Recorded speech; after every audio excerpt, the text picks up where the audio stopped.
Well, welcome back, everyone, to The Angry Chicken, a podcast about Hearthstone, Heroes of Warcraft. I am Garrett Weinzierl, and I am joined today, as I always am, by Mr. Willie Dills Gregory, and joining us for the very first time, Mr. Jason Amaz Chan. Jason, welcome to the show, and thank you for joining us.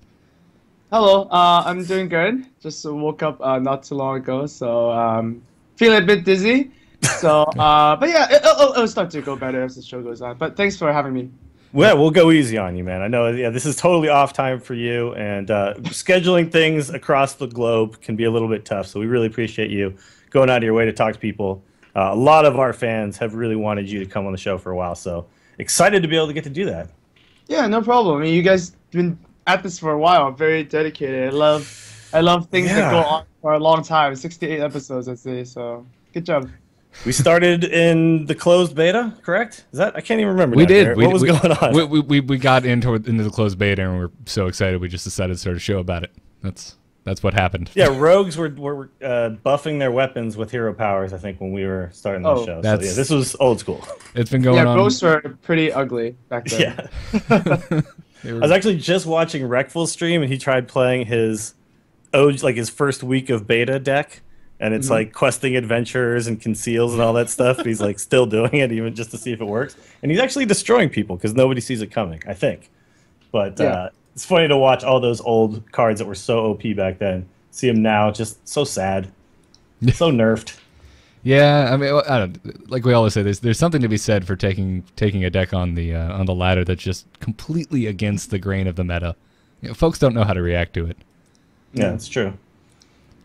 So, anyways, Jason, you know, we're here. There's so much you are such a busy figure in Hearthstone that it's like, so you get Mr. Amaz on the show for like one episode. Where do you start? And I figure, you know, since Tuesday the Pinnacle 3 is coming up, why don't we just start there? Because that's a big thing for you and Team Archon, and this is the third one, and they seem to be going quite well.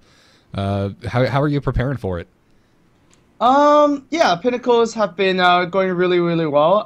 The first one I kind of made just so I kind of made on the on thinking that tournaments should be a bit more organized and they should have like a bit more production value. So I just kind of made one from there. Grabbed some sponsors, which G2A and Twitch were happy to provide the prize pools for, which was, you know, pretty good.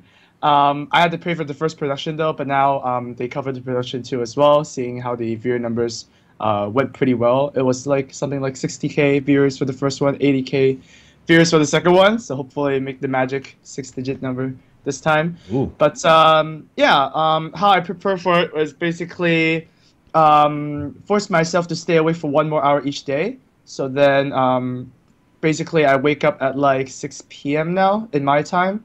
And I sleep at 9 a.m. So it's kind of like my breakfast is everybody's dinner, and it's just like I don't see anybody, which is like totally fine because I'm doing what I love. And yeah, this Pinnacles has a lot of big names playing like Forsen, Calento, Dog, Sixo. So yeah, this one's gonna be very awesome. So awesome, self-imposed jet lag is the answer to that question. That is. Yeah, that's basically how you do it. I mean, there's 2 main regions in the world, right? There's NA and EU, and there's this part Hong Kong, China, or like Korea. People don't really know about that one, so usually one region has to sacrifice their time because the other ones are like, you know, it's either mornings and evenings, and then there's midnights, right? So then I might as well just sacrifice my time for the other people. It's kind of how I have to do it. Well, that's tough, but I know a lot of us are very glad you're doing it because I know, as Dills and I were talking about before we even started recording, that we both enjoy watching your stream. So yeah, that's awesome. Yeah, good thing. So the Pinnacle 3 is coming up. Now we've got 8 players playing, and we have Calento, Masan, Dog, Sixo, Gara, Forsen, Faramir, and Ecop. Yeah, big names actually. Yeah, that is a stacked pretty good field. You know, it's only 8 players. That is definitely a good 8 to have. Is anyone in particular you're keeping your eye on? I mean, I'm assuming, you know, you're possibly rooting for Sixo. I don't know why you would. Yeah, of course. I'm rooting for Sixo since he's on the team and all. But Colenso's always like super strong. I'm actually a big fan of Dog and Dog Stream myself. So there's a couple of favorites, and I'm actually very good friends with Ekop as well. Although Ekop is like Ekop is like the dance game of the Hearthstone community, which is although he's calmed down quite a bit recently. Actually, I feel like he's much less salty now. He seems to be having more fun when he's playing Hearthstone. So more like because a lot of other things happened with Hearthstone. That's like been more crazy. So Ekop's like a small deal now. There's more drama everywhere. They're pretty sure Ekop is who he says he is. So they're just like, you know what? If he has some salty comments, we'll just let it go. Yeah, salty comments are not that big of a deal anymore. In comparison. Not to get too far off track. What is your? Because at the time of recording this, we're still within the week of the whole Magic Amy debacle. So what was your take on that? Well, to be honest, it didn't affect me too much because Magic Amy did talk to me, and she was the only thing big that Magic Amy talked to me about was that person wanted to invite me to Korea for like an invitational, but it never happened. I guess that was really all my, talking with that person. But apparently, there's a lot of like investigations going on, but then no really concrete results came out, right? So my opinion is that Magic Amy is definitely a girl, but then she's kind of like using other people to like further her needs. Yeah, it seems like there's not really any evidence of any actually whatever has been said. There's not any evidence I see that like 100% backs all of that up. So at this point, it's like, well, something weird is going on, but I don't really know what I know. Like, whatever, it just seems weird. And unless we know for sure, what can you really say or do, or And then in the Temple Storm official announcement, where they kind of offered her to like play in a tournament, but then she said she was gonna leave anyways. I personally believe that Temple Storm wanted to kick her out, but then she was like, "Oh, can you guys just tell the people that I just left anyways?" And they were like, "Yeah, we can do that." And I think that's what happened. It was a very diplomatic. The whole post was very diplomatic and not trying to throw anyone under any buses or anything. And I appreciate that, because that's obviously when you're talking about people who may have to work somewhere else or whatever in the future, you don't want to deter people from working for you because you'll throw them under the bus. You don't want to mess them up going forward if it comes out that she is who she says she is. So you just go your separate ways. It seemed very well done, I would say, on Frodan's part in that one particular case. Sure. What just a bizarre thing overall, though. Yeah, just a weird thing. Just super weird situation. Yeah, I mean, it just gets better and better, right? I mean, who knows what's next, Yeah, especially if you're the like really craving the esports drama, which I know some folks really do. Reddit loves the esports drama. My God, that's the only stuff that gets to the front page of Reddit, right? That happens in little R Hearthstone over there. Well, in their defense, I was very happy to check it out yesterday and see that there were only 2 posts about Magic Amy, and then the rest of the posts seem to be discussing the game again, which always makes me happy. Sure, yeah. It's died down. I guess the scene is vibrant. That would be my discussion of it. Yeah. Oh, I mean, it happens in every game. I'm a big StarCraft fan as well, and definitely has its fair share of the same kind of stuff. Granted, the Magic Amy thing in particular just seems so bizarre by comparison to anything I've seen in any other game. But it was just, I don't know, it was weird. So I was just curious what your thoughts were on that. Well, I mean, thank God it's over now, right? Yes. Well, yeah, we can all move on. Yep. I have a question real quick that's not quite on here, but just you mentioned this vibrant scene. Did you expect Hearthstone to be like, when you started playing, did you have any idea that this was going to be like the #3 game on Twitch all the time, and you were going to reach these, like, what did you expect out of Hearthstone when you kind of started jumping into the scene? Well, I guess I can start from the way beginning when Hearthstone was actually announced. I was still playing WoW for like my 7th year, and I was like, "Yep, I am playing this game," because like card games have always been like a very interesting part of my life, I guess. I played Pokemon, but then I was like too young, so I just collected all the shiny cards and thought I was like a pro. And then I played Yu-Gi-Oh, but we played all the rules wrong because back then we were just kids. We just look at the TV show, and the TV show apparently likes to play by the wrong rules. I don't know why they would do that. But yeah, I mean, and then of course, I always loved Blizzard games. I've played every single Blizzard game, well, except for the very old ones, the Lost Vikings and whatnot. But yeah, always been that. And yeah, when it was announced, I told my cousin to sign up for betas for me. I told my friends to sign up for betas for me, everybody. And then when I actually got playing, it was like the best thing ever. And then one day, actually, it was funny because my friend was like, "Yeah, do you play Hearthstone?" I was like, "Yeah." "Do you watch stream?" I was like, "What is streaming?" I've never heard of streaming. This was back in like last year's January, actually. And then he was like, "Yeah, streaming is awesome. Look at my favorite streamer," and he gives me a link to Reynad. And then I looked at it, I was like, "Okay, that's pretty cool." And then it's like, and my friend's like, "Yeah, you should do it. Just just turn on your webcam and just talk a bit and just do that." And then wow, look at what came from that, right? It's kind of like a year. It's actually like a bit more than a year now that I started streaming, and I'm really glad I did it. The community in Hearthstone is actually a lot better than other communities. I mean, I played MOBAs for a long time as well, Heroes of New Earth, and a little bit of competitive Dota 1.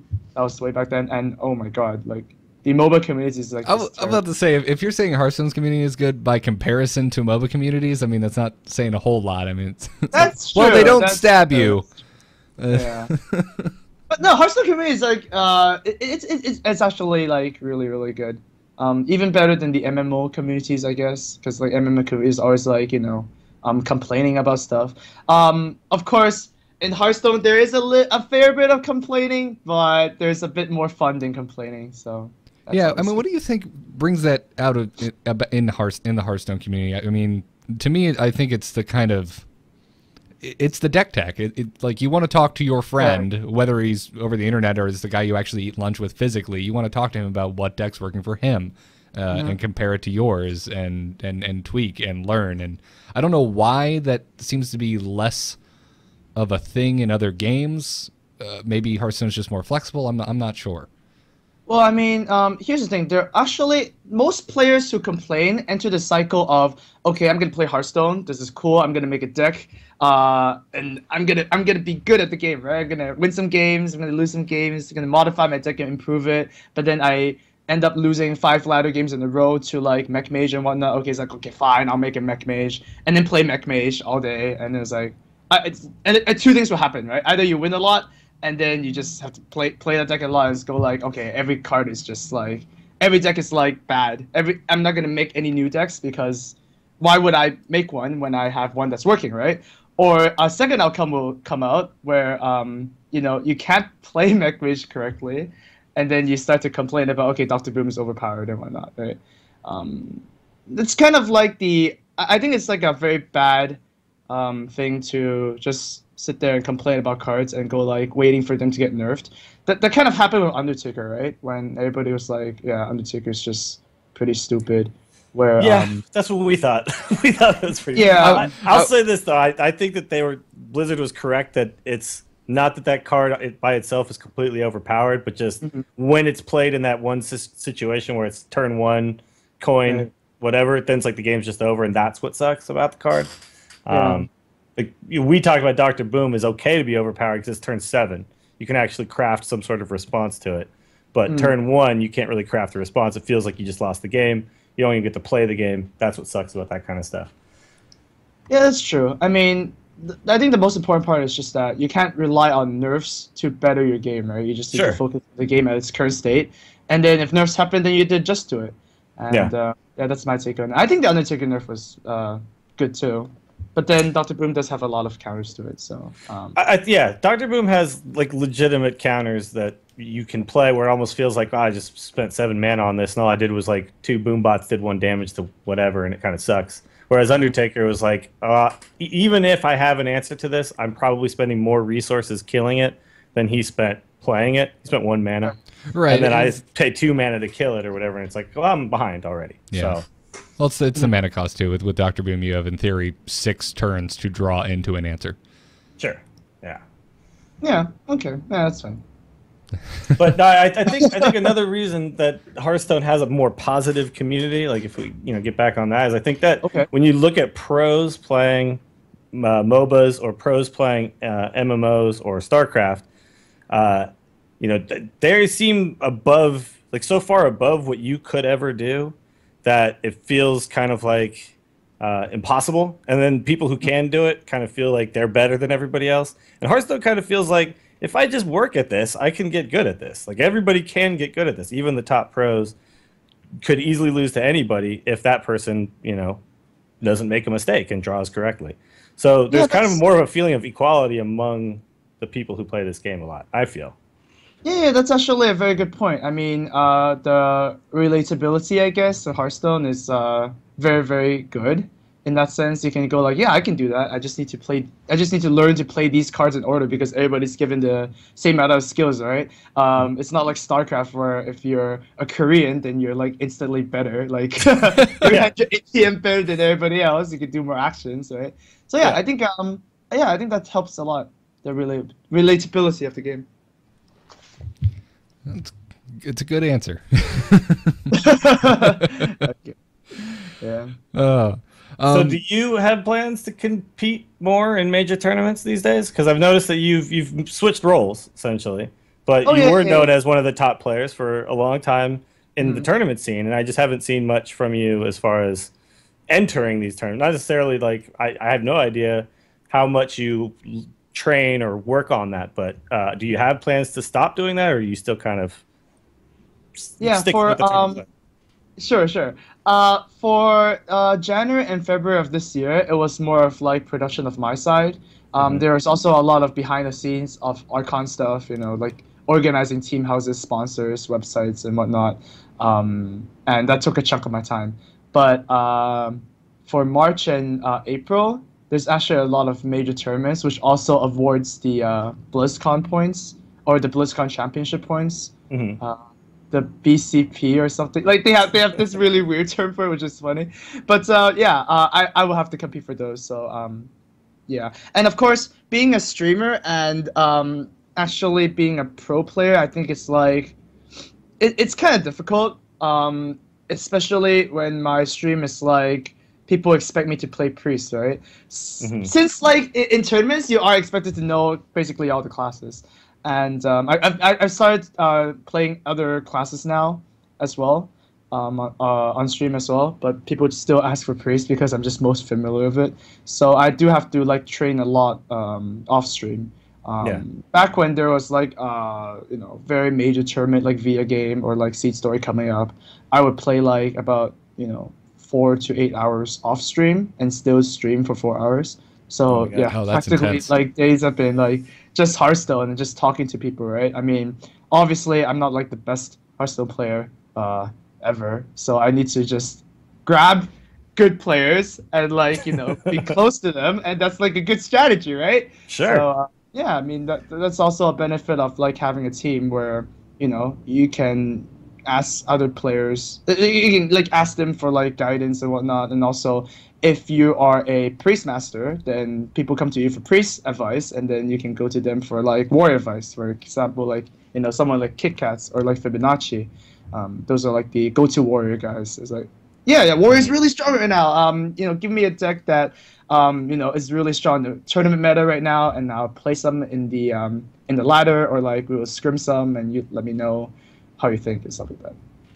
Well, I think a lot of people want to see you play tournaments again, because you were definitely like a fan favorite for a long time, and you did some really, really deep runs in some really, really big tournaments. So, I personally would love to see you play some more tournaments. Oh, those will happen in March and April, but I can't say which ones I'm joining. All right. Get excited. All right, folks. cool. Yeah, because I mean, for me, like you were one. I mean, I remember Trump being the first big guy to get kind of sponsorship for Hearthstone, but then you became the first and only team member on Team Liquid back when. For a while, yeah. And as a StarCraft fan, I was like, oh, hell yes, Team Liquid's getting into Hearthstone. I'm very into this. Who's this Amaz guy? And that's kind of how I got introduced to you. Right. And I mean, what was that experience like being, because now Team Liquid, they have Beats, and What was it like being the only team member on Team Liquid and kind of being like the inaugural pro player for their Hearthstone division? Well, it's funny. In Hearthstone, it was definitely really cool that Team Liquid decided to pick me up.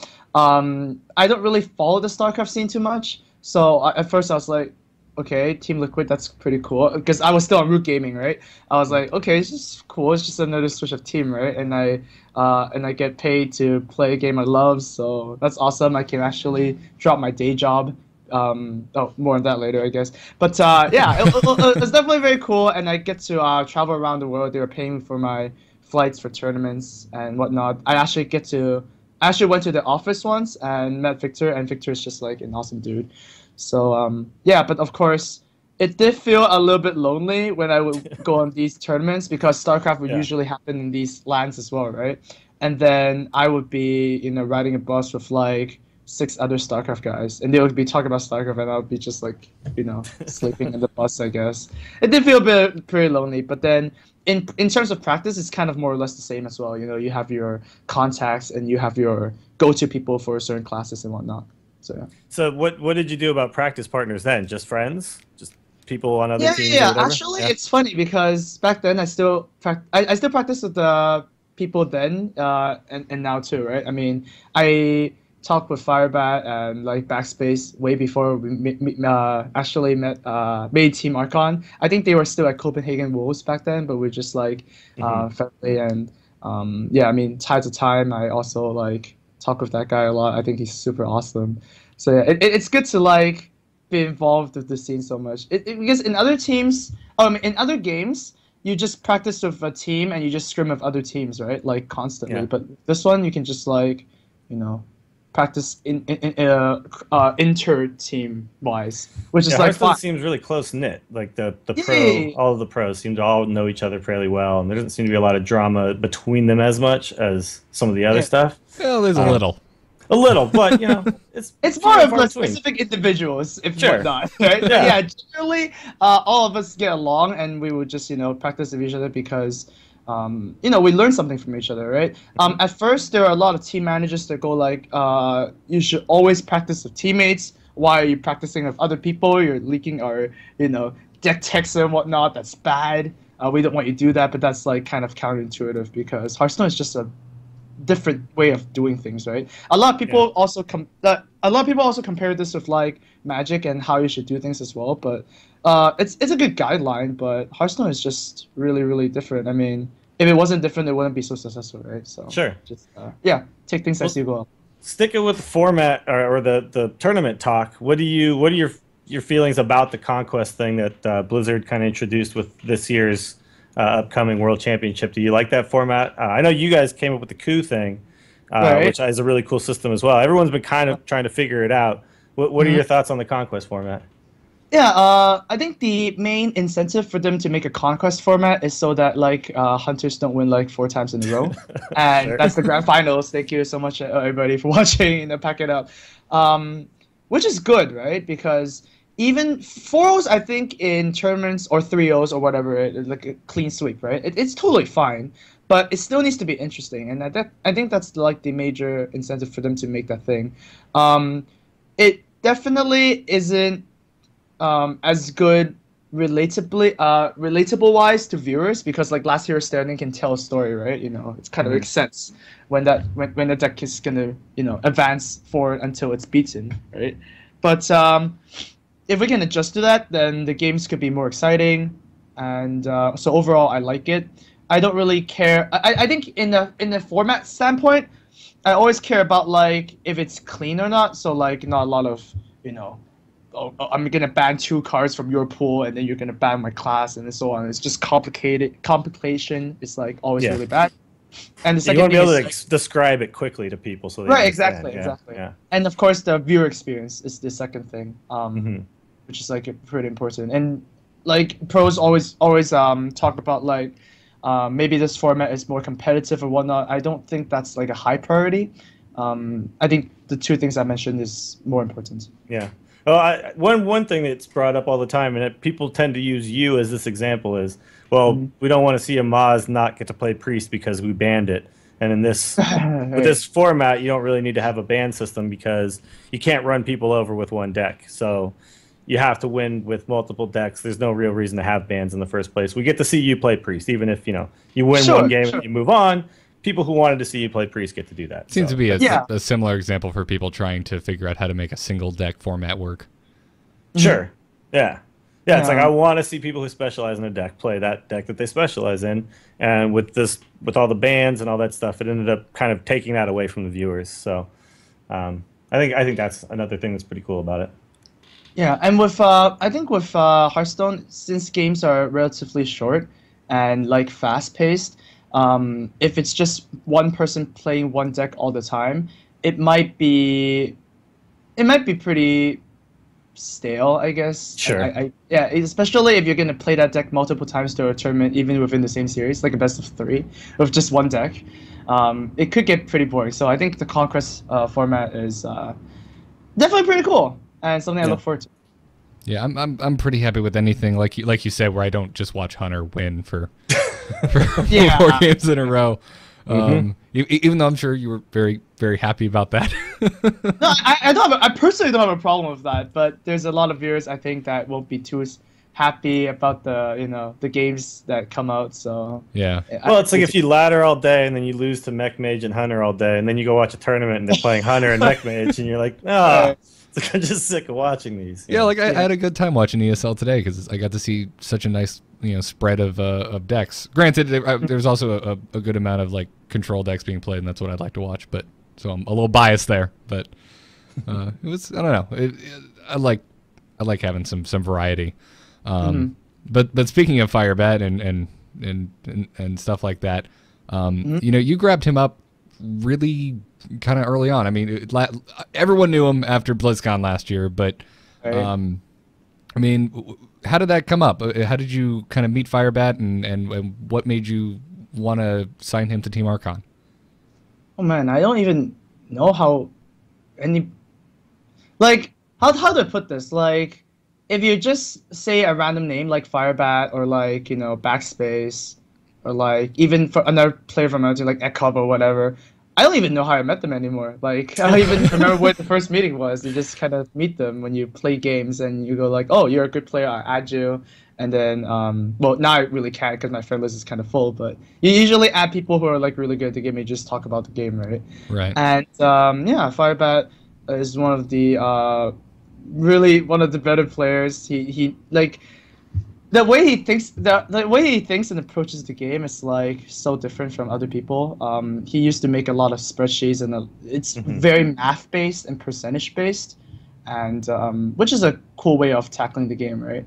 Another way of tackling the game is, of course, like with the poker mindset, where you kind of like when I first started Hearthstone, I was like, if you could play with your opponent's cards playing face up, so you can always see your opponent's cards at all times, then you should be able to win. If you don't win, then either you misplayed or the decks are bad matchups, right? So I always believe that. So yeah, it's just like different ways of tackling the game is always good. So then I was like, I'm gonna practice with you a lot because I know you're really good. I can learn something from you. And then when I wanted to start a team up, he was kind of he was interested in joining us, I guess. And I think he just left Copenhagen Wolves back then. I'm not really sure. Wow, this is like a year ago, I think. Yeah, this is actually. Is this a year ago? This was actually like 4 months ago. No. It's because you signed him a month or so, 2 months or so before BlizzCon. I think it was. I think it was even shorter than that. It's like maybe like 2 weeks before BlizzCon. Really? So it would have been that would have been October.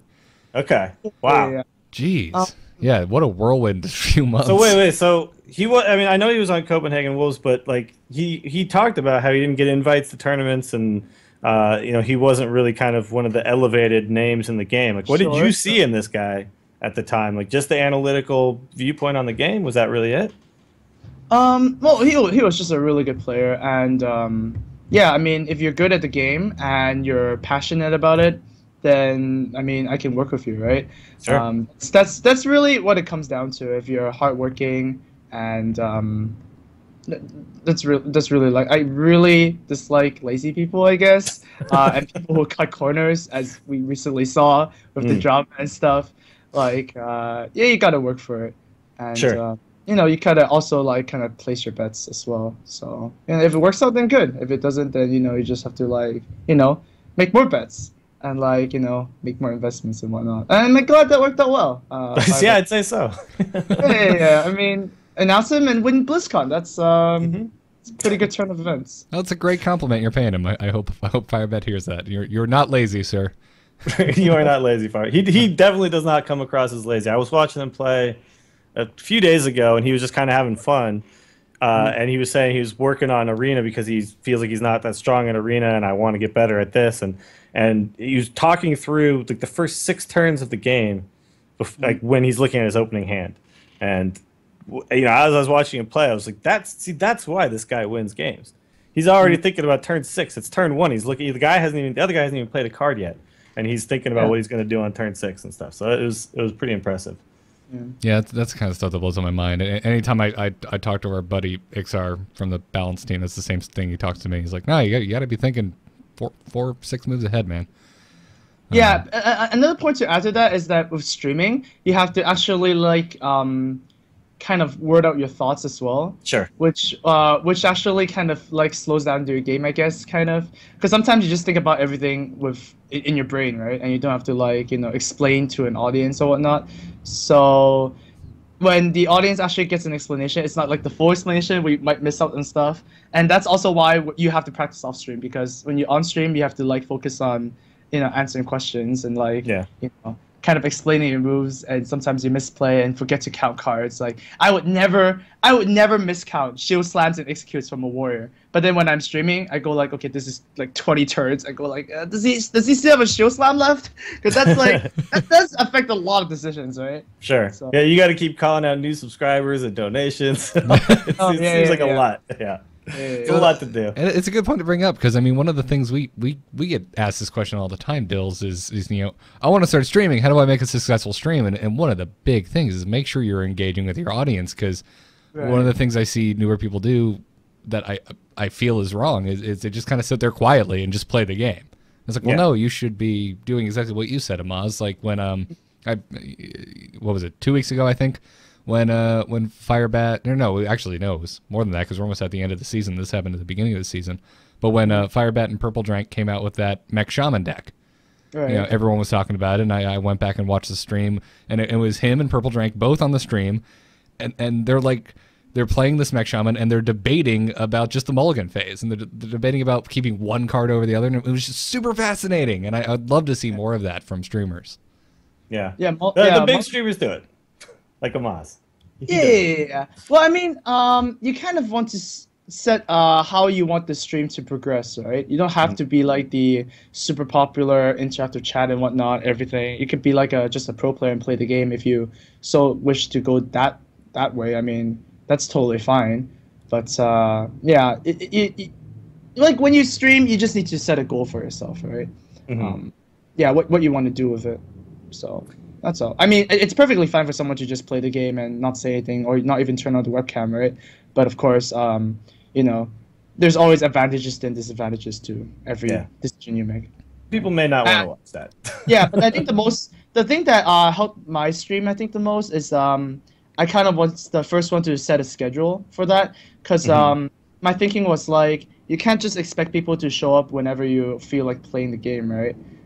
You kind of want to have a time for them to like expect you, and then kind of look forward to your stream and whatnot. So that worked really well for me. So I guess the number one advice I give to new streamers and whatnot is like, you have to be consistent, right? So whatever you set up to do, you gotta just stick with it. Yep. Don't take a lot of, oh, I'm not gonna stream today. I'm like away or whatnot, and then I'm sick or whatnot. Like I stream sick all the time. Yeah, it's like you just gotta go through it for the first while, and when it takes off, then you get a little bit more flexibility. Yeah. Well, speaking of things that take a lot of work and a lot of brain power to do, you developed this Death Knight set a while back. That was actually really well thought out. Oh yeah. And Yeah. looking Thank you. at it and stuff, what was your is game design something that's interesting to you that you maybe want to pursue or? Yeah. I actually man, it's like I've done so much before this. But I actually made a Kickstarter for a board game, Oh, and it actually was successful. It's called Scribes Arena, and yeah, it raised like $30,000, and the game was actually made in. We shipped out to all the Hong Kong people already, so all the Hong Kong backers got it. But the international backers, I hope they're gonna get it within the week because apparently there are like strikes and whatnot with the delivery. But yeah, it I designed a game and I traveled to like all the board game conventions and showed the love, and they were really happy about it. I was always like a big fan of like making games. I mean, I was designing that game for 9 years, I think. Wow. Yeah, it was finally successful, so I was pretty happy about it. So it was only natural that like I can just think about these things, and yeah, with the Death Knight Monk set, partly because it's partly to satisfy my game designing needs, and like I need to like tell the people, yeah, I can do this, and also a part of which is just want to make some content in Hearthstone outside of streaming and tournaments, right? That's kind of like the two only things that are happening right now. So I also kind of make Jeopardy, the Jeopardy show. Yeah. Stone, Huge success too. Yeah. Yeah. So just exploring different things of Hearthstone, because otherwise, if you're just gonna ladder all day in Hearthstone, that's kind of boring, right? So just some more fun stuff. Do you have any plans to be developing any other games, or are you just going to be sticking with Scribes Arena for now? Yeah, Scribes Arena is kind of like a done project, I guess. If it gets more popular, I don't know, then we might make a digital version of it. But yeah, I mean, with game designing, it's kind of like when you have like an idea, you just have to stick with it and just go because you just go. You just basically everything is a go, right? You just keep on developing the game until it's really good, and then you stop, right? But then my last game took 9 years, so until I have like a big idea, or like if anybody wants me to to bring them on a new project or whatnot, then I'm good for now. Yeah. Well, I was familiar with that you'd done this game and you had the Kickstarter. I had no idea that this was a 9-year project. So that's pretty incredible. Yeah. This is all you. This was pretty much all straight from you. Yeah. Okay. Yeah, everything. I mean, you get to learn a lot of stuff when you are the head of a project or anything, right? Even with Team Archon, because I think it's very important for anybody to, like, if everybody goes on strike, your thing can still be alive. That's like the main objective, right? It's kind of like opening a restaurant where you kind of need to know how to cook as well, because if all the chefs then oh, sorry guys, no more food. You just have to leave, right? Yeah. So kind of like making connections with people, and then setting up schedules, setting up systems that work, and just overall being flexible about like case by case scenarios and whatnot. That's also one thing that I learned a lot from raiding. For my 7 years of WoW. So I was basically, guildmaster and raid leader for WoW for like 3 years. Oh my god! You're talking to two of the biggest WoW nerds, so no need. You're a go-getter, right? Yeah. Yeah. When I was in university, I was actually like in a very depressed period of my time. Like I guess people who watch my Draw My Life would know. So like my mother passed away, right? So then I actually didn't attend most of my university classes. I would just like raid every day. And yeah, back when I was raiding like 8 to 9 hours a day, I was in like I had a guild, and then I had a second group. I was leading that as well, and then I joined another friends group, and then they always needed a healer and a tank. So I was like, oh my god. Anyways, you learn a lot about like managing people, and like basically one of the skills you learn is also when loot comes out, especially, right? You have to say it in a way where you satisfy everybody, but you still don't give them what they want. You get what I mean? Like you have to like just tell them that, or like reiterate that it's like a team effort. We're all advancing together, even though it's like, you're assigning loot and whatnot, right? Yeah. Yeah. It's kind of like a very, very difficult situation, and then of course people have like IRL stuff to do and whatnot. Yeah, I used to read lead a raid team, and I was a member of 2 others. At the height of raiding, I was doing it 6 days a week, and yeah, it was And I also do. I don't know if you've heard of the Instance podcast. I'm also a co-host on that, and so sweet. I was raiding 6 days a week, and doing a podcast about World of Warcraft on Friday mornings, and going to school and going to work, and it's just like. It gets a little overwhelming, but it teaches you a lot about time management, how to actually get things done within the framework of what else you have to get done, which is, I think, a really useful skill. In, like anything you do, and you seem to have mastered that skill as well. Yeah, it's like a full-time job when you raid. Actually, it absolutely is. People who don't feel like it's not a full-time job and you're kind of crazy and whatnot, like, don't realize that it's actually like, it's a thing, right? You don't need to. It doesn't pay any money, right? You're just doing it for the fun of it, or like for the accomplishment of it, and I think that's totally fine. You don't need to, not everything needs to like, be about money, right? Right now, you can still have a job and still like accomplish stuff, right? I think up to this point, I think I still learned the most from raiding, compared to like school or like friends or family or whatnot. Yeah, I think raiding has been the most eye-opening, or like the best way for me to like communicate with people, because back then I was actually like very introverted and whatnot. I was like really shy, but then people can't really people were managing stuff all wrong, and I was like, okay, I just have to do this, just have to help people out. It's exactly why I started tanking. I was DPSing, and I was just like, I'm sick of all the terrible tanks. Oh man, yeah. So you just have to like, it's always better to do things yourself, because you have like more control over it, right? Sure. And yeah. If you see something that needs to get done, just do it. I'm a big fan of that. Yeah, and not complain about it. Sure. I hate complaining. Yeah, just get the job done and push forward. Man, you're taking me. I'm getting mad World of Warcraft flashbacks now. Now I want to start raiding again. I know I don't have time. Again. I always want to start raiding. I mean, my friends all bought Warlords, and they were like, oh, you should buy too. It's like, yeah, my one of my viewers gifted me the collector's edition already. I didn't even open the game since. I just didn't even touch it, because I know if I touch it, like, it's kind of weird to play WoW casually. That's what I'm doing right now, and it feels wrong.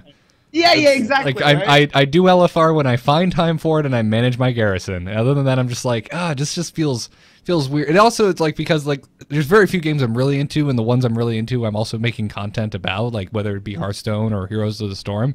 And it's like, wow, I'm not making any content for it, but at the same time, it's just like, well, damn it, I should be able to have hobbies that I don't necessarily, I don't know, become a talking head for 90 minutes about. So. Oh, you're doing pretty good for yourself. But yeah, I mean, you want to go as far as the game can offer you. Like, you just want to go the distance of any game, right?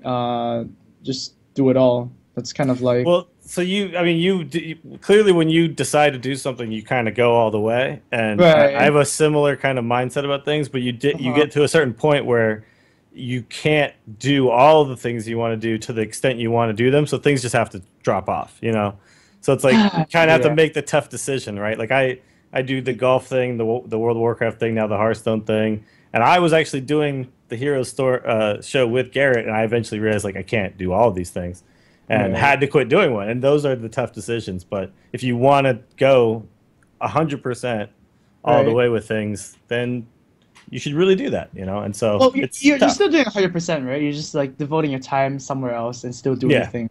Yeah, that's good. That's important. You have to pick your battles. Yeah. Yeah. And again, and everyone listening, if you these are all lessons you could learn from raiding. Like, it all comes back to raiding. Just ask the Amaz. Like, I'm not joking. He's absolutely right. Raiding is like one of the best learning experience in life. I think it's better than like any school class you're gonna. And not to like talk down on academic classes and lessons or whatnot, right? But I still think like raiding has taught me the most things in life so far. It's just been awesome. That's cool. 7 years well spent, really. I'm still spending them. I'm still raiding. Good. Why not? I love my raid team. That's the other thing too. I don't think I could stop hanging out with these people. That's my other thing. It's like My raid team is a bunch of podcasters and people, and we're all just friends, and I actually don't talk to them very often, except for raid time. So raid time is like I get to see my friends. So yeah. And this brings up a very good point too, right? I mean, in raids, then obviously not all raids go very successful. You know, sometimes you get arguments, sometimes you like, you know, heads bump into each other, and you know, harsh words are going to be exchanged and whatnot. But that just really shows you care, right? I think it's very important to have, like, in any sort of relationship of anything, that you do like kind of argue in a sense. Like, sure. You know, because you kind of want to like let the other person or the other group of people know what you want, and you also want to know what they want, and it's basically like, you know, a series of like compromising and understanding that really just, you know, elevates the relationship, or like, you know, solidifies the, you know, relationship a bit more than you know, just merely companions or whatnot. So and that's going to make whatever it is that you're working towards that much better, whether it be, you know, a raid in a game, or in your case, you know, I'm sure this filters into running Team Archon. Right. Whatever it is where you were working with a group of people for a singular goal, that all of those lessons learned are going to help, you know, make the machine better. Yep. So, look at this, man, talking about video games and getting philosophical. It's good. It's good. I think that's not a area of video games that we talk a lot about, because like, I think a lot of people also get an impression where, oh, you're playing a video game, you know, well, don't you have a life? Don't you have a real life or whatnot? I think that's really a stupid argument. I think video games are real life. That's why you're playing in real time, right? Right. So I think if you're doing something like that, if you're gonna devote X amount of time to play video games or whatever, then you might as well, you know, be really good at it, or like be really dedicated to it. You might as well not do it. You know, that's kind of how I feel. Yeah. I remember for a long time going forward with like playing WoW, and none of my friends really played WoW. I had, you know, friends who quote unquote really cool, and you know, me in the background, I'm also like, yeah, well, by the way, I also read comic books and play World of Warcraft. They don't like, and they didn't even know.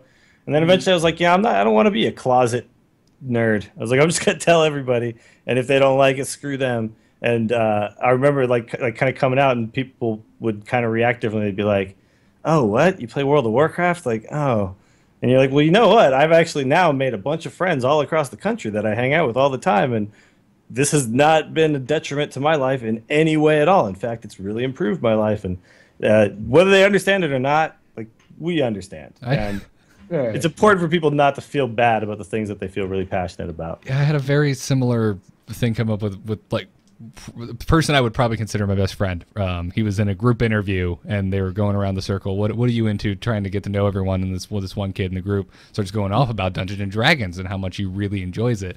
And my friend is kind of talking about this, like making fun of this guy.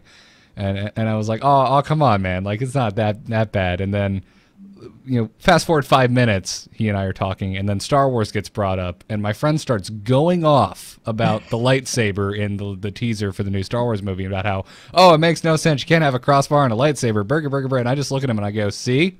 Everyone has their Dungeons and Dragons. I just stopped him. Just like, everyone is super passionate about something. Yeah. And being passionate, I think, is the cool thing. That is the cool thing. If you're passionate about something, that makes you cool. Yeah. Whatever that is. I don't care what it is. Yeah. And act on it, right? Don't just, you know, sit back and do nothing. Yeah, absolutely. So, back to the priest thing real quick, because one of the questions we got from, because we asked our subreddit for some questions, and user Ketchup wanted to know, he said that for a while you only played priest and have kind of since ventured out. He said, have you ever considered going back to a main class, even if it is not priest? So for tournaments right now, obviously, once again, you need to know all the classes and how they play and how they match up and whatnot. If I'm only playing priest, I'm only getting, say, 1/9 of the matchups, right? I only know how to do priest versus everything else. I don't know, like, what happens with, you know, shaman versus rogue, for example. Like, I have no idea what that is. So, yeah, probably not gonna have a main class, as long as tournaments are kind of like this.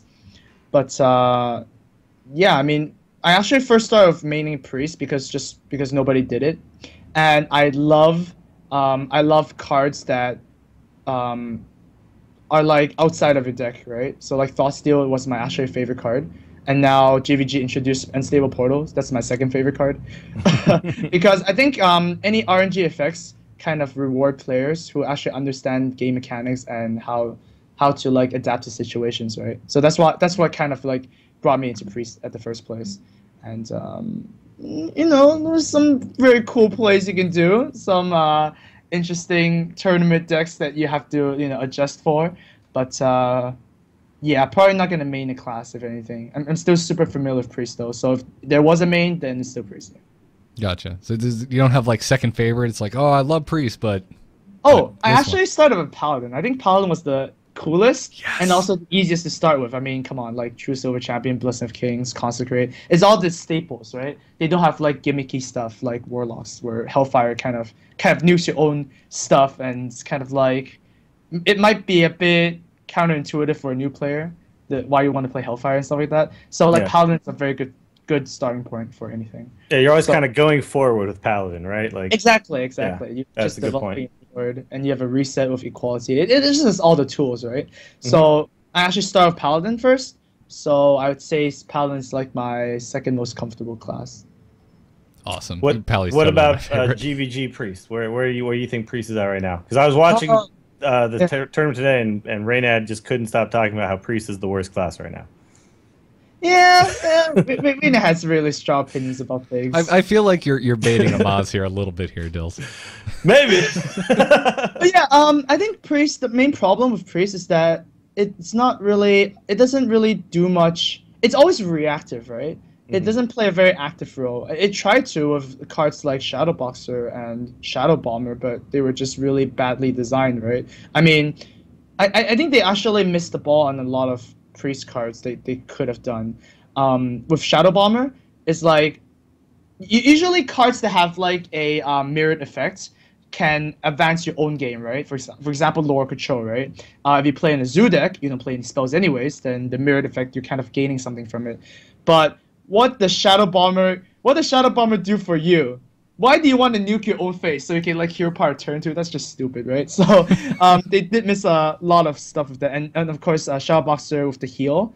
You don't get to activate at that as much as say the Knife Juggler, right? Knife Juggler is still establishing your board plus, you know, getting the power out. If you want to use Shadow Boxer's ability, then you're kind of sacrificing your turn to develop the board. Knife Juggler just rewards you for just playing Hearthstone the way it's normally played, right, just playing minions. Exactly, and Shadow Boxer, you need to be a bit more creative. Yeah, it's like, well, I didn't want to heal this turn, but... Yeah. Exactly, and you kind of have to because you want to go for the 50-50 ping, and that's just like kind of weird.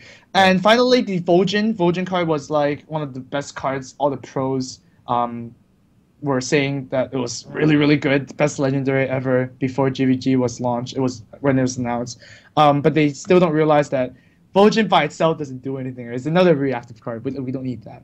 It actually really sucks against aggro too, because what are you going to swap health with in an aggro deck? You know? Right. Sure. And that's like, oh boy. In control decks, you need to pair it with something else, right? I mean, Vol'jin Smite is Vol'jin plus Holy Smite. You think it's like, oh my god, that's super insane, right? But that's not really good because you're playing 2 cards to like remove 1 card, and that basically says that you just played an Assassinate plus like a 6/6 or whatever, right? Sure. You're not really gaining card advantage, and Priest is all about gaining card advantage. One of the best combos in GVG is of course the Shadow Madness Recombobulator combo, where you do gain a huge card advantage or huge tempo swing, right? So that's one of the combos I love. But there's a lot of things. So they're just missing a few tools, right? That's pretty much where it's at. Yeah. They need something that's a bit more sticky, right? So like a 2-mana minion that death rattles into itself. That's fine. I feel like that was a 2/2. I feel like you were one of the first people I saw playing Mind Blast actually legitimately. Like I put this in for a specific reason, because most people just thought, oh, this card is terrible. But you were using it because essentially Priest controls the board for a long time, but how does it finish the game off? You know. And I thought that was one of the really kind of neat innovations. I think one of the things that maybe there's a way to kind of bring that back, where it's like, well, we have a lot of tools to react and control the board, but we also need to win the game at some point. Yeah, and that's kind of where it's missing, you know. Yeah, I mean, even Paladins have like burst, right? With their sure with silvers compared to a Priest, yeah. Yeah, and now with Quartermaster too. But yeah, Priest really does need that. Back in what was that? When I played against RDU, what was that tournament called? Oh, was that? Ooh. I have your Wikipedia page open right now. It wasn't Let's a take look. DreamHack, was it? Was it a DreamHack? I think it was a DreamHack. Yeah, I think it's a DreamHack. Yeah. Was that I Bucharest? actually beat Rios' handlock with a Mind Blast, and it was pretty cool. Yeah, it was back way then before Nax came out. I think Mind Blast is a very good card right now as well, but you need to be facing the right class for it, like handlock, right? It's one of the few cards that actually makes it so that you have a chance. The only way to beat handlock right now is you go all in at the start and you win by turn 6, or the second way is you thought steal their cards because your deck would suck. Your deck just sucks against handlock. Well, yeah, light bomb was one tool that kind of helped with handlock, but it's always been a rough matchup. So yeah, I'm excited to see what the next expansion brings, because I do think Priest kind of suffered a little bit more than maybe other classes did. I guess Warrior didn't really get much from GVG, but yeah, it's Shield Maiden was enough, man. Shield Maiden is insane. Oh man, why did Priest get that? Why didn't Priest get an armor yielding? Armor? Seriously, Armor Give Priest armor stuff and it suddenly becomes like a super good class. You know, it just needs that 2. There's no 2-drops in Priest right now. Yeah, it's actually a weird thing. It's like, do I play my Pyromancer on 2? I need to use it to board clear. I don't want to just throw this down and have it die, you know? Every other class really has a fine 2-drop. If it's like a class or class card or neutral card. Yeah, we were talking Paladin too, and that was something that they did get with Goblins vs. Gnomes was the shielded mini bot. Yeah. And on top of that, they were kind of having issues with 3-drops, so they got Muster. So Paladin really had their early game ironed out with GVG. Yeah, I mean, Blizzard tried to do that with Shadowboxer, right? But then it doesn't work out because once again, you're spending... You're doing 2 paths, right? You kind of want to activate the power, or you want to develop the board more. Kind of like a counterintuitive Knife Juggler. Also a good point to note here is every time a Priest card is announced, people go like, "Oh my god, that is the most busted thing ever!" Right? When Dark Cultist and Naxxramas come out, so, yeah, Priest is going to be the best class. And Vol'jin came out and said, "Yeah, Priest is going to be the best class." Yeah, just it's a trend, right? So look forward to seeing how the pros react to the new Priest cards that are coming, and then going like, how OP, yeah. How OP? Oh my god, Priest is going to be like #1, #2 decks. Yeah, somehow it doesn't quite pan out. Well, yeah, I mean, when Dr. Boom was previewed, we were all like, "Oh, it might be good. It probably won't be that exciting." Oh, really? And now, oh yeah, Dr. Boom was one of the more highly rated cards I rated the set with. Along with Trogzor, actually. I thought Trogzor was would be. Yeah, I thought Trogzor was gonna be amazing, but turns out. I thought I think it's good. I thought he was gonna suck, and Dills raked me over the coals. And now, where is he, Dills? Where is Trogzor? I put him in a deck the other day, and he was amazing. So, you know, I think he's just people haven't found the right deck. Also, he's another 7. Are you going to pick him or Dr. Boom? You don't have room for that many of them, you know? Yeah, exactly. It really is just Dr. Boom is just so good. It's just it's nuts. Well, we're almost out of questions, but I want to get a couple of fun ones in. Okay. We were going to ask about the rivalry with Temple Storm. I don't think we need to know that. You know, I think that's all out there. I think we're pretty aware there's a friendly rivalry. Friendly at times. I mean, yeah, it's okay. It's okay. The one thing I would say is that we're not copying Temple Storm. Oh yes, the copying. I mean, our Dear Nadia is real, by the way. Just saying. I've seen her. Yeah. yeah. She's actually. I've seen her in person. Yeah. And shots fired. All right, so. A fun question: if you weren't streaming Hearthstone for a living, and you could just have the job, like a job, any job that you wanted to do, you say like this is like a dream job. But if this wasn't the dream job you actually ended up with, what would it be? What would be something else that you would love to do? Like when I first started streaming, I was still teaching saxophone on the side, right? Because I have a diploma in saxophone. Whoa! Teaching saxophone? Yeah, I have a diploma of saxophone. I was actually a private teacher for for saxophone. I was just traveling all across Hong Kong, and then nighttime I would come back and I would start stream up and stuff like that. So yeah, turns out Amaz is actually the coolest person of all time. Holy crap. That is I didn't know that.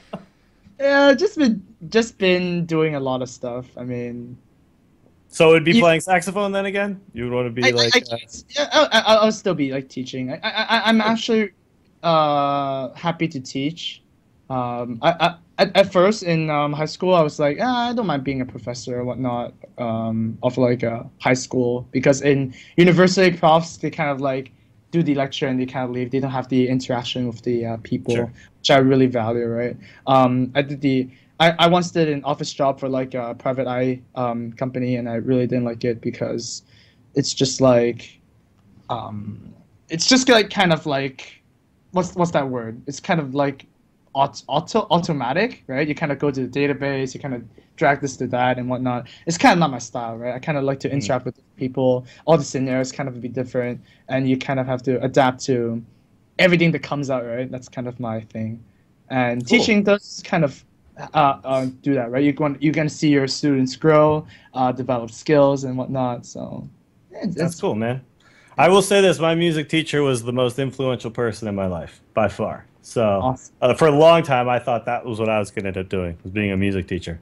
And then I realized I don't really like kids that much. So the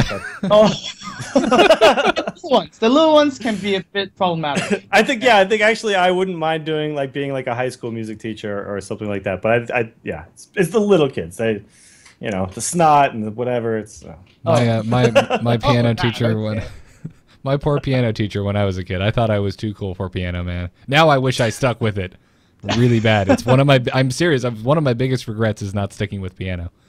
Mm-hmm. Yeah, I regret that too. But so we're actually all musicians here. I had no idea that you played saxophone at all. Oh yeah, for a long time.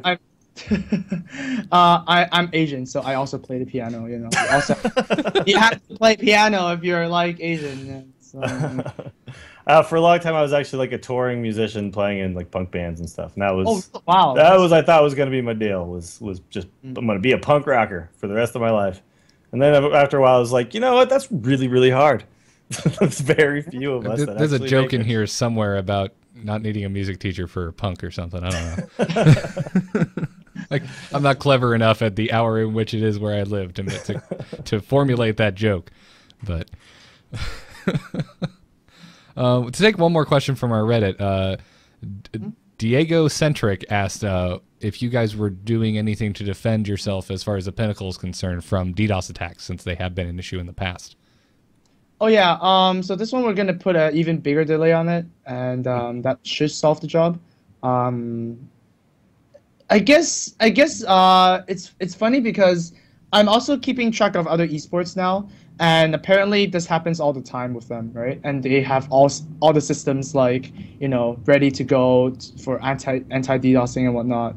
So yeah, Hearthstone is getting there. Hearthstone is now officially an esport, right? When you get DDoSed, it's an esport. Yeah, exactly. When people try to ruin the good thing you're doing for the community, you've made it. Yeah, exactly. And I think it's actually better that it happened now rather than later.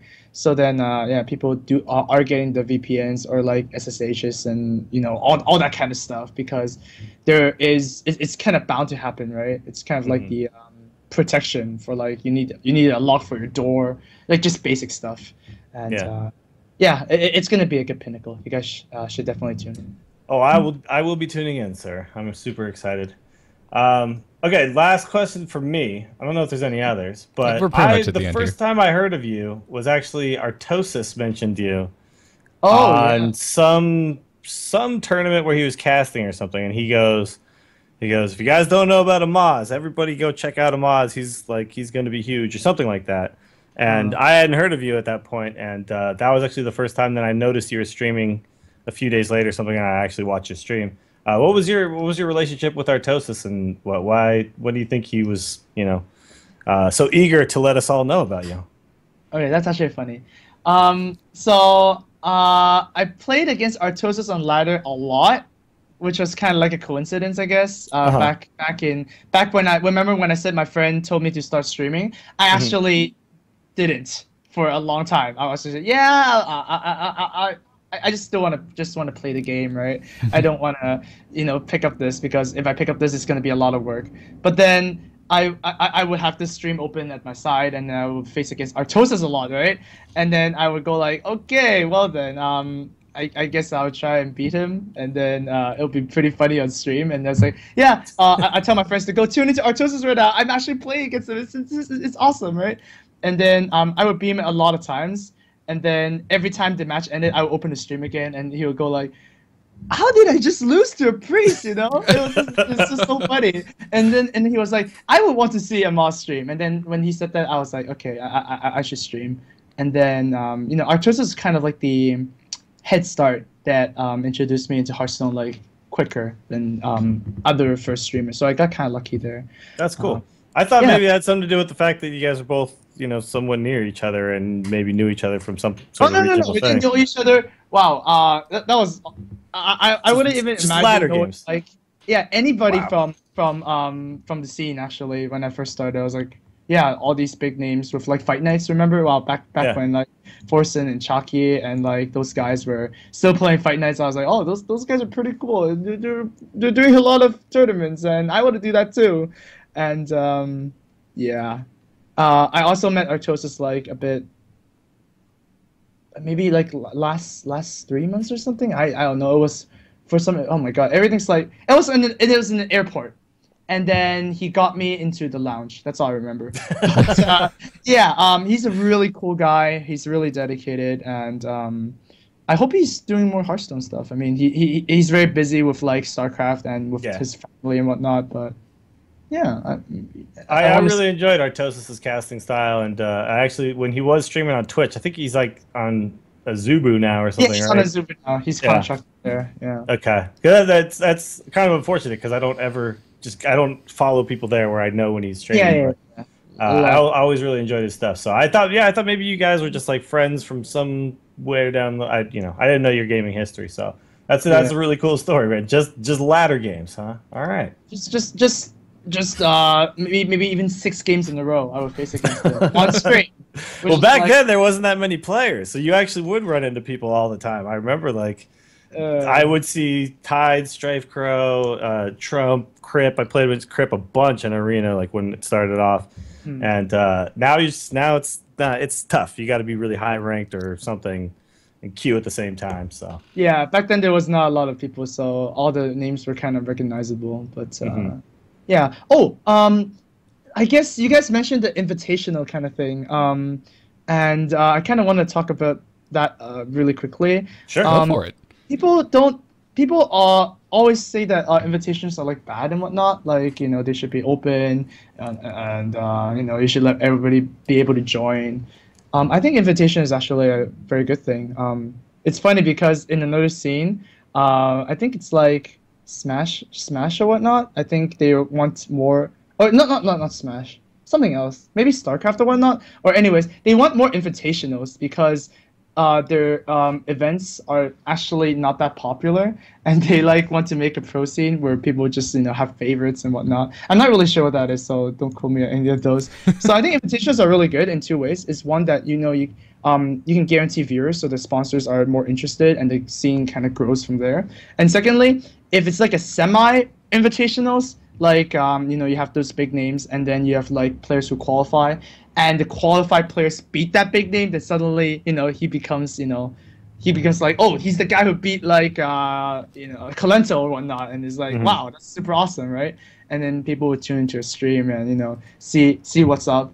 So you create names, yeah. No, that's a good point. Yeah. That was what was so amazing about the North American StarCraft scene in the early days during Wings of Liberty with the MLGs, because you had the invited pros. Once the South Korean players started coming over, it was amazing. We were so excited here because we're going to get to see all these players that we never get to see play here in America. But then you also had the open bracket, and those people could actually get on to the main stage. And I'm trying. I don't even remember. It's off subject because it's not Hearthstone, but I think it was Leenock, who was actually a South Korean player. He didn't get invited. He flew over here. I think he was 16 at the time, and made it through the open bracket and won the whole thing. Yeah. And when you have that kind of a story, it's amazing.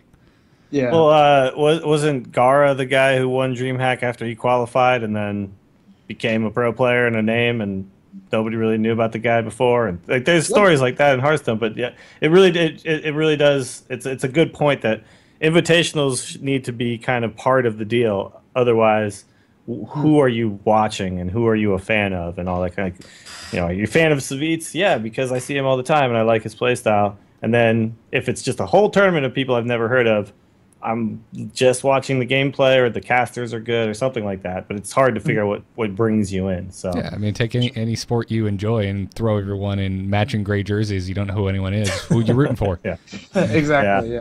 I remember we did a live tournament at there's a thing called Game Night that's near here in San Francisco where it's a bar and they emptied out and everyone just plays video games every Tuesday and Thursday, and they wanted to do a Hearthstone tournament. And we streamed it. We set up this whole thing. It was like a really nice setup and all that. But all the players were just people who showed up to play. And so the people who were watching on Twitch were like, "Who the hell are these people?" and we're casting it, and we're like, "Well, this is an open tournament. Anybody can come." And there was not that many people watching because, again, like they don't. And actually, the finals, the final four, those players played insanely well, and there was some really good Hearthstone. But nobody cares because they don't know who the people are. So. It's a very good point that you need to have recognizable names for a scene to really take off, especially early on in its existence. Yeah, no, I just I don't know. I'm not sure what folks are complaining about because I mean, I don't know. They want to be a big star. I feel like maybe there's definitely room for more open tournaments in Hearthstone at the moment. Part of me also errs on the side of, well, it's still relatively early in Hearthstone's lifespan. Yeah. Right. Like we're still growing. It's so I don't know. I mean, there are open tournaments. I'd like to see more, but I think you need a mix, like you said. Mm-hmm. Yeah, and I guess you're also touching on a good point there, where Hearthstone is kind of have a long lifespan, right? So I think it's important to remind everybody that. We're kind of all a team, right? We're kind of like all working towards Hearthstone being like a bigger scene, being more fun, introducing more players to it. So I think we should keep that in mind when we do stuff. Yeah. There's actually right now too, like there's so much excitement and so many people kind of like bringing what they want or what they can to the table, and there's just so much more that can be done, and that's what's really exciting about getting in on the ground floor or something. But to want it to be some fully fleshed out scene is just kind of asking for too much. No, we're all figuring this out together. I'm 28. I haven't known a time where Magic the Gathering didn't exist. And their tournament structure is very well ironed out, and there's a ton of open tournaments you can go and play in and qualify for the big tournaments with the professionals. But Hearthstone it's been what, 2 years? Not even. Since it's been out of beta? Since it's actually been released, it's a year. It has. Yeah. Yes. Like discounting beta, it hasn't even been 2 years. I think it's fine. It's blown up, definitely. It's probably grown, I think, a little faster than the scene around it has been able to adapt. Sure. Mm-hmm. But yeah. I like it. Go fast. Yeah. It's exciting, right? I mean, you're right in the thick of things, Amaz, and like you see, your story is interesting because you're somebody who was really interested in the game and playing a lot of the game and got your way in. And people might look and say like, "Oh, Maz just like somehow got handpicked out of a whole bunch of people," and now you're like, "No, so you did the things you had to do to get involved, right?" And so anybody who thinks that like there's somehow no way to do that, that's completely false. You can, take some actions, do some things, maybe get a little lucky here and there, but if you really want to get involved, you can. And this is early enough in the lifespan to do that. So. Mm-hmm. Amaz, really, it's the Artosis bump. He promoted you, and that's the whole reason. Yeah. Artosis helping nothing. I think you can take some credit yourself, though. Like you said, that the whole schedule thing and all that stuff. I mean, I stream randomly and super randomly, and it's and I have the benefit of already doing a podcast that gets like 20,000 downloads and a one that gets like 90,000, but I still have like 100 people in my chat. So. Right. Like you did some things, Yeah, the podcast is consistent, right? So that's good. Yeah. Well, exactly. Yeah, it's the same thing. Like, if you want to, consistency is rewarding. Although you might not see the reward immediately, right? You just have to stick with it.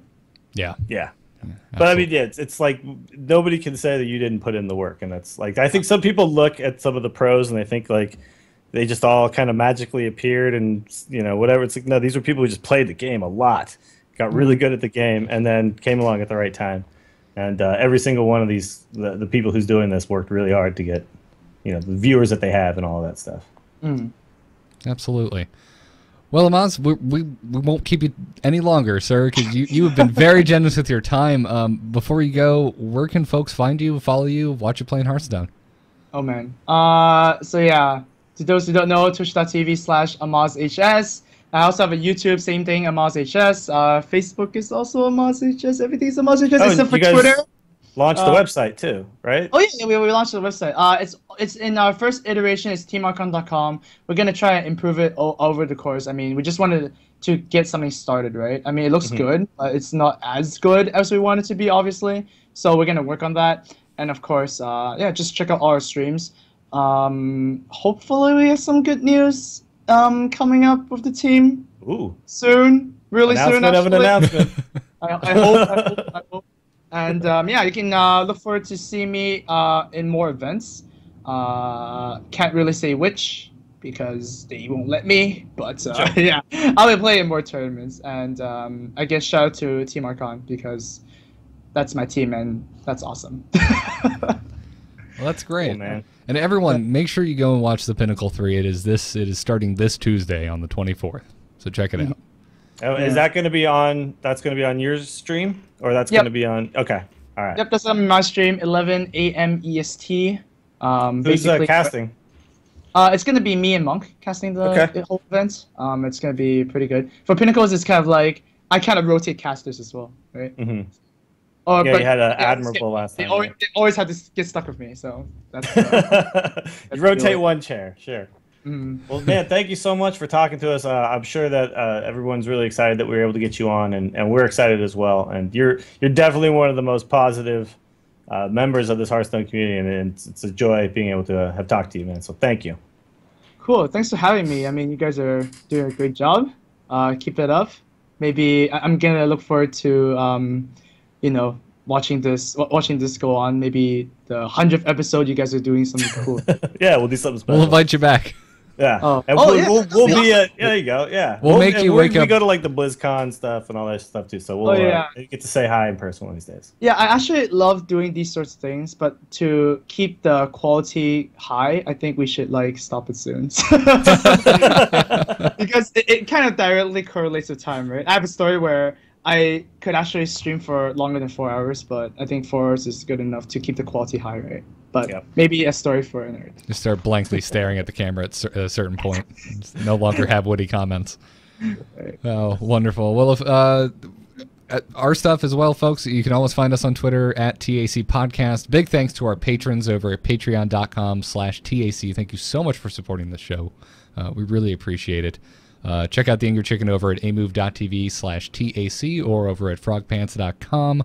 Our t-shirts are over at slashloot.com. Big thanks to Brian Griffith for our intro music. He can be all of his work can be found at briangriffithmusic.com.